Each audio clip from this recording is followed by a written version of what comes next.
Hi, GC News. Luma Bawumia Akwaba had the latest hot news in Kwanam the Bremo. So we are subscribe to the channel now. Message say over subscribe. The over ya say over click the subscribe button. Now fi what belly notification. We are the side video biano or sa ever can be. I thought we are now like a video no give us a thumbs up. Now fi share my offer for so now we need be now war and I will win your echo. I feel you're here and some about the profit. And some cost into something. May say I am throwing a challenge to the Okyehene, the mafias, those who wrote this book. More kase ejamwa a fake, you know. I am throwing a challenge. I will stand in for all Ghanaians. Our more kase asem will be. Mumra out. Monto mu snap. Misuma Tommy snap. Yanko river blame. Blame we a before dia. Chenko num blame. Yanko hondom.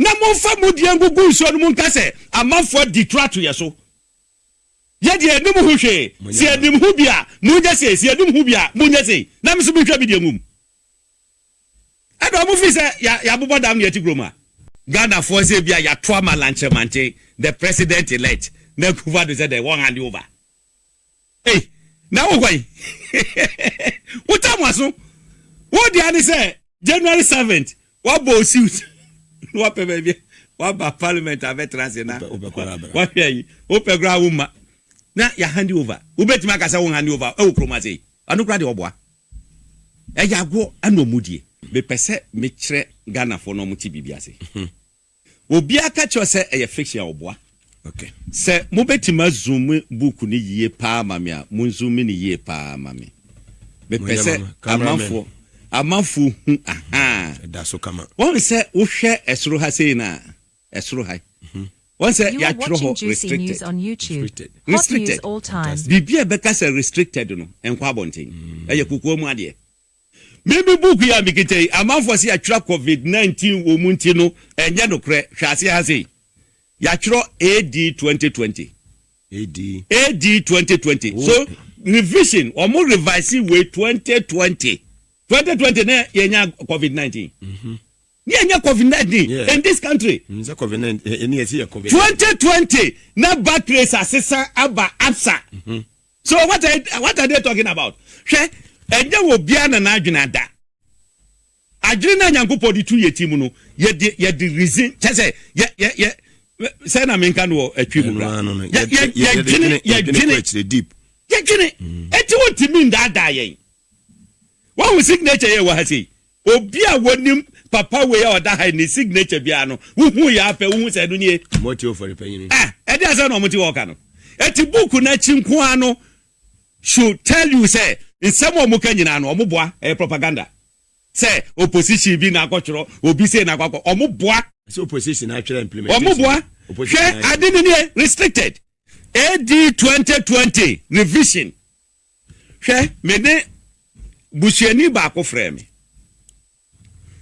Hopeson Adorye we wujidi from Chebi yes wuji Adorye we di na de adam say na me tro e what say me nka no atro what review to me me person can be keep on no for me person can be action bi o mbeteki naka media no ba but anyatwe once am aboso no he reviewed to me said the original document na ba ye no eye 2020 ye can say 2016 no na edini nya Agyapadie na edini ya asase munche de yo na edini ya asase ana bushani ba ko ekobie radio aye friend asase radio adom say etre ho a ebe confirm sa document we adom say say 2020 adom say say di no call Agyapadie from asase they should come and tell me say make me boa asase you can say Agyapadie book we omo printed just one copy outside the country omo printing in Ghana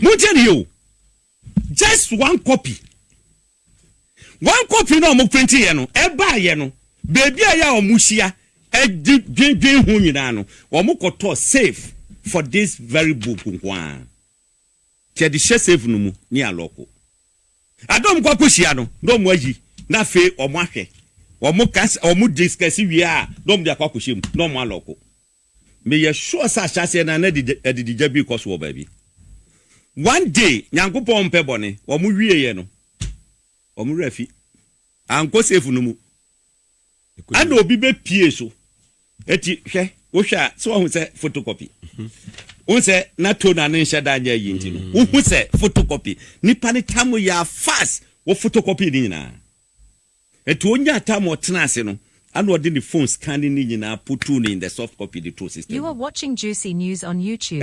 Hot news all time. And the leaky way at the toe. Abonting. How? How am I saying? Show me that channel. Now, she way and you're almost boni. Susu bibi and you're almost boni. Eti one the cock of us as better. Every page, the original book, every page biano, almost symbol edaho. Every page. Wamusembo na dida hono. Every page. Hopeson. What you say? Me pesa man for eti bibiase. Omuti bibiase. Now, who called the forwarder? Forward, it was signed by Ofori Atta. Ofori Atta there, omudoso nti me name the particular Ofori Atta ono ne sign here. But the signature here is Ofori Atta. It means to say someone has signed this book. Na sabuku ya ekita yi eye great transformational plan ayi ewo mu no apart from say politics you beka say presidential candidate and as a leader of movement for change we obiadu hodum as author the watch forward bad for Dr. Sesha my brain to the seat too for my rehne odon the throw GTP forward sa no bi so atro way forward it you can forward now about the picture of whatever is in the book. Wow. The way I know matna say yes mo be program pa who can forward now we must to our future made up of present and the unborn for whom this will of a nation is being prepared. To our foremost king, Ofori Penny, the produce spread across this world, for whom and to whom alone this sacred document is prepared. Yes, I dear we, dear share Ofori Penny and Munyam. We na ya sisa Gana Agyapadie Gana Skenyina, and ya to yankasa, ye ma, any ye nan and cancel a young woman, ya to honum. When you read the whole book, every year, or more patches said the next 100 years, as I said, Ofori Penny fee, or mun control Ghana. What a nonsense! What a nonsense! Now, ye kasa di we ya, no bitty baby say, you fake. Hey, what's it? With the river of Nanado, we see the rebirth of a second JB Dankwa who has come to the rescue. Hey, or more patches say. Just a JB Dankwa Eshasiye, the struggle for independence. Any idea deno? Just say, Kwame Nkrumah be fa no hono ya mano sa ye kan say ni die na sese ye mano no. E din sese wonya no wa anya. Eti ye we nyina na chese ya ba begina hono. Wo kan book yi kwa. Or patch say during the ye kan say war time no. Obi antibi undefeated before, according to this book. Sana Moka. Agyapadie. Nenso so no. Yenya independence wie ye pe. Omo akwa masante so asin before. It's in the book. Eti na no mo ya na di time ala ni nyina no. Me catch them for say it's more of tribal than political. This is what we are seeing today. Ani ye hu. Yen poa Gana Agyapadie no. Yen fanja ye mane ye nananom mo. Munkwa na mo ye funu edididi anyesa. Me say I am throwing a challenge to the Okyehene, the mafias, those who wrote this book. Mo kase ejemwa e fake no. I am throwing a challenge. I will stand in for all Ghanaians. Mo kase asem bi. Mumra out. Mon to snap. Me so me to snap. Yen ko river brem ye che before dia. Chenko no brem. Yen ko hondom. Na mo fa mo die ngugu so no mon kase amafo detract to yeso.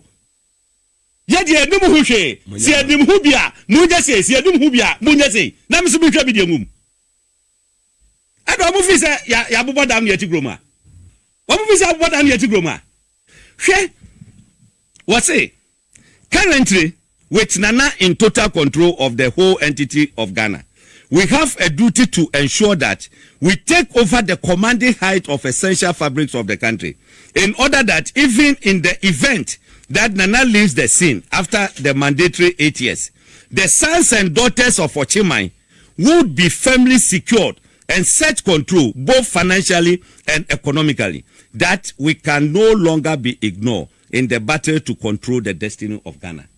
Look at this.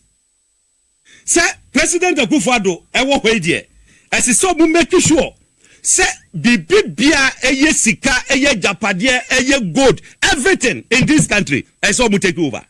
Na omu nye sika ne Agyapadie na to the extent say Ochimai ma no obi antimi ignore omu biom. Na me angurani ba te se me dia me nka Ghana ho ho.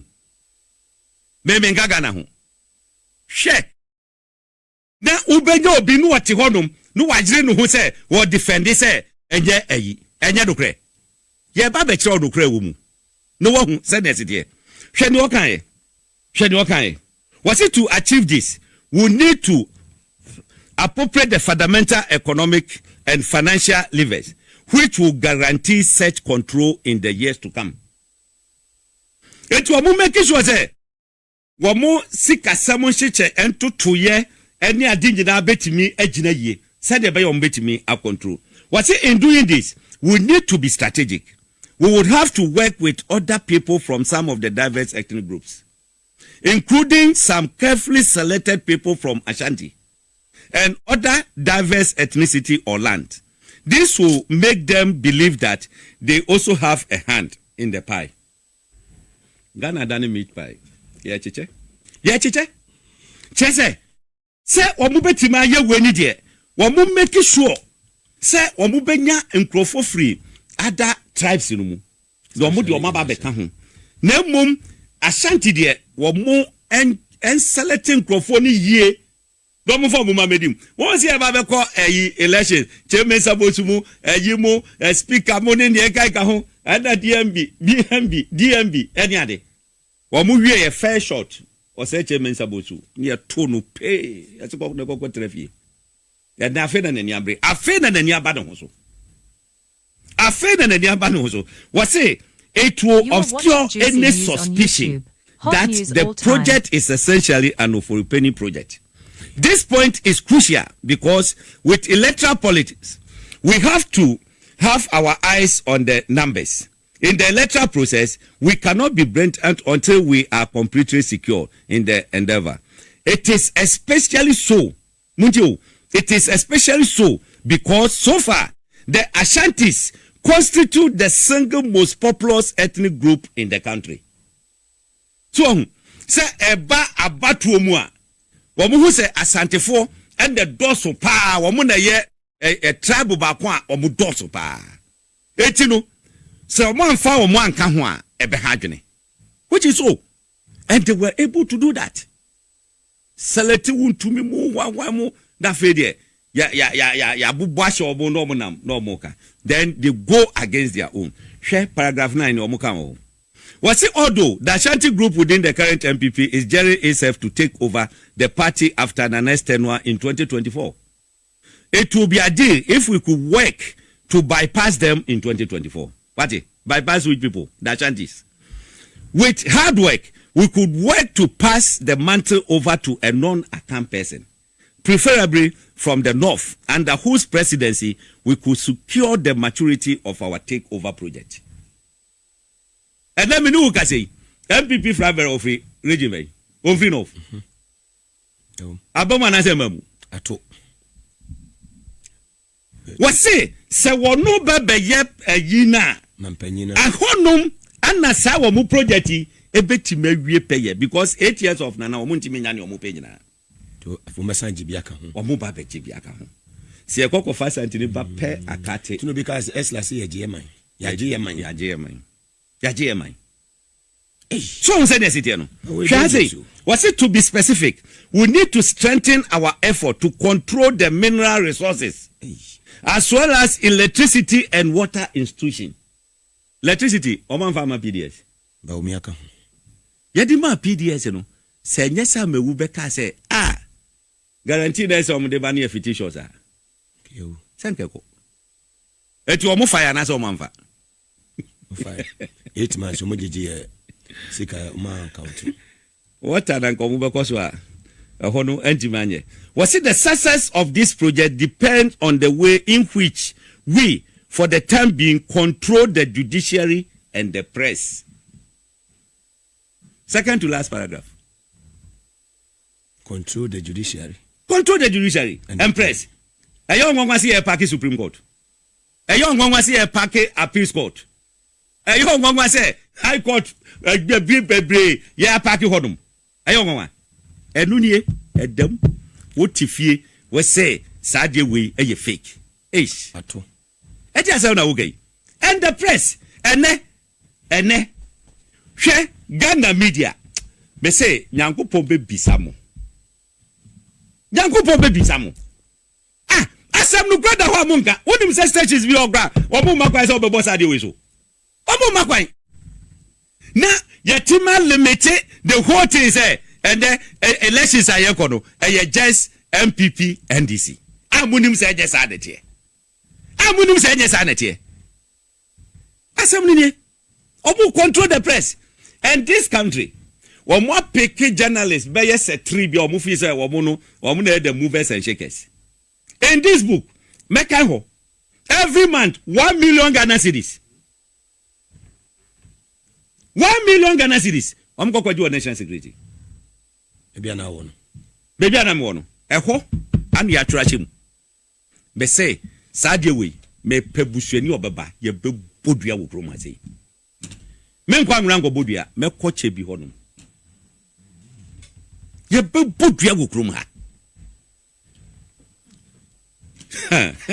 What am I mekan baby mekan wi a na fe amafo hu say enye trim je say me mmom trim keke ana me de akan hwe wo mo decide say eye banks a e wo krom ha nyina no wo mo take you over ne say wo mo wo ne efe ne data bank a eye Ken Ofori Atta dia eti no wo mo ba be masa data bank no agina no no ana be government advisor ache say loans ni bibia sikasam hyehyeye bia ye aban de bia no sa bank ni benya ebeye no mo je omo cat no mo hwea ebigum eni ade so ho nete no eti no wo mo eye eyi say banks no yem group no into 3 that 3 na wo mo group ye no wo mo atudin wo mo terms wo mo use mother wo mo use biological children and then adopted children.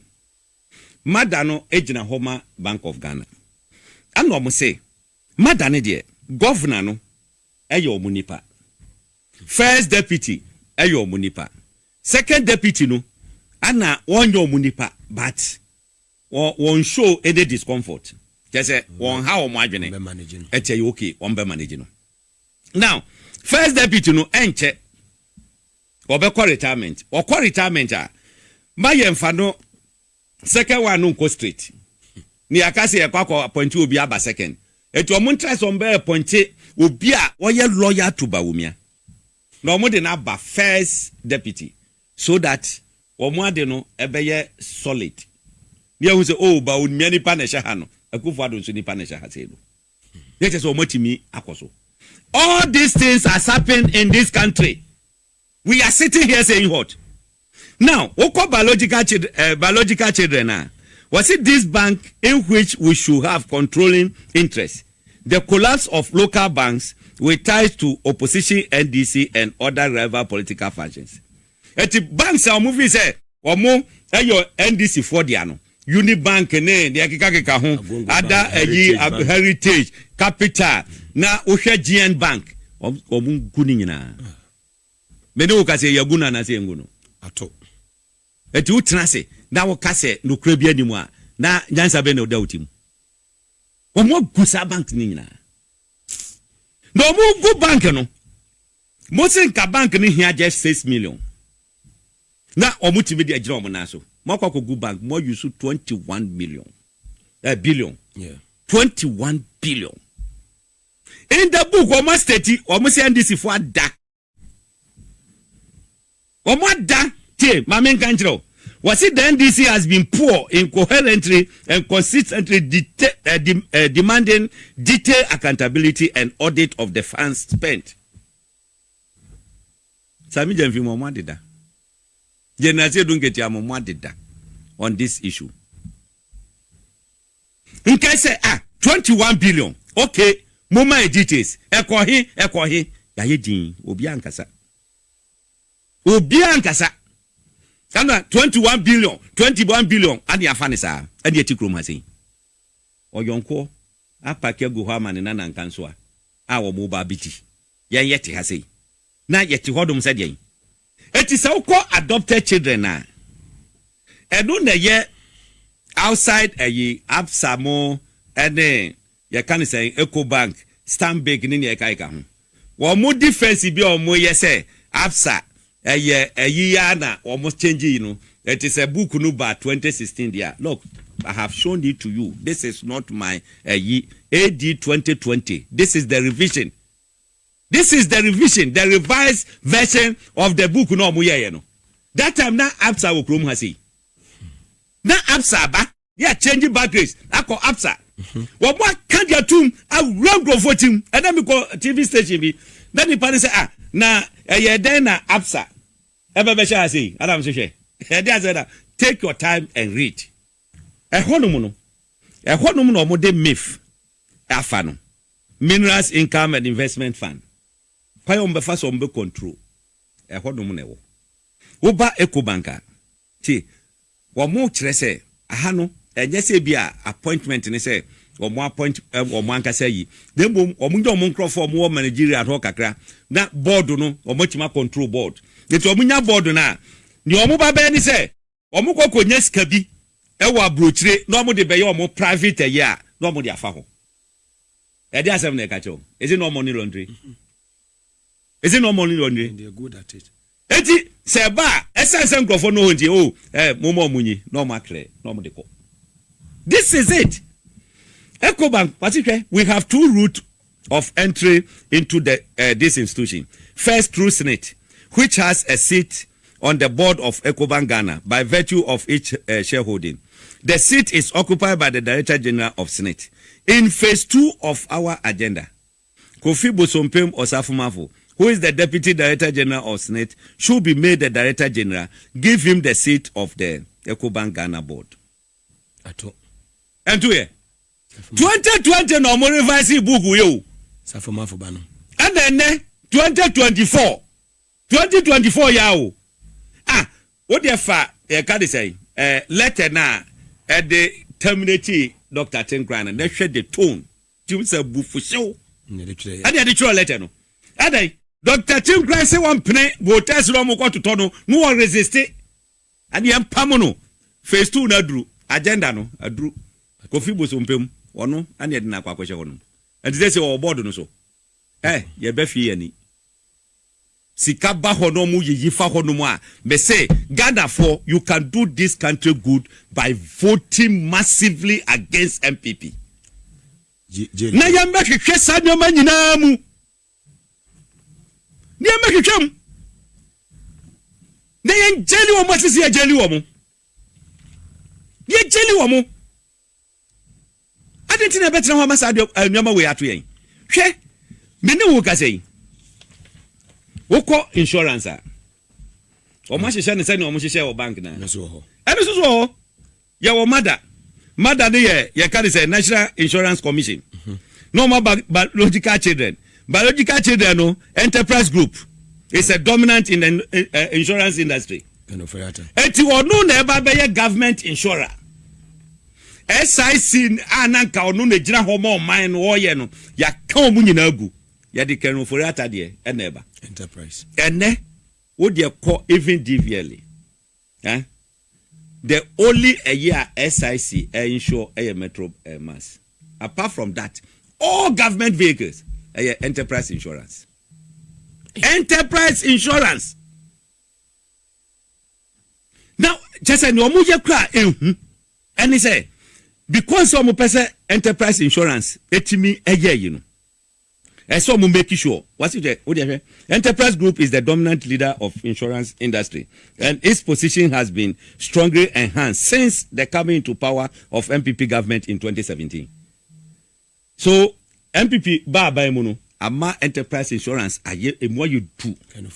There is really no need to aggressively pursue direct acquisition of additional insurance companies. Now, the phase 2 strategies for continuous control include the following. Continue to push major government insurance deal to enterprise insurance. Number 2, sponsor elections of candidates to executive positions of key labor unions such as NAT, NAGRAT, UTAC, TUTAC, GMA, etc. So they can influence the appointment of enterprise trustees and enterprise investment limited as trustees for the fund and managers of the tier 2 and 3. Your system, your pension system, a buying achichim. Tier 1 no a buying ankasa ekese bibia beko eyi. Then tier 2 tier 3 no. I don't know unions no appointed a private eyi. That just say or no ahweso e de amawo. It is omo ba beto aba. Omo fasika pudu enkohyem. Say we Mugabe ne penny so ye NAT chairman. And I said NAT general secretary. Na ya ba be sponsor ya mosuka pudu. No wa win wo win wi a. Just say bibia ye enterprise insurance. GMA say wo win a bibia aba GMA enterprise. Yes, UTAG enterprise. Bibia enterprise. Ade nipa ba ko pe and the way you funa ye didi e wo krom hase. Ade insurance companies nyina mo blobu nyina ase. Na ye ka ni eti ho no mo se den.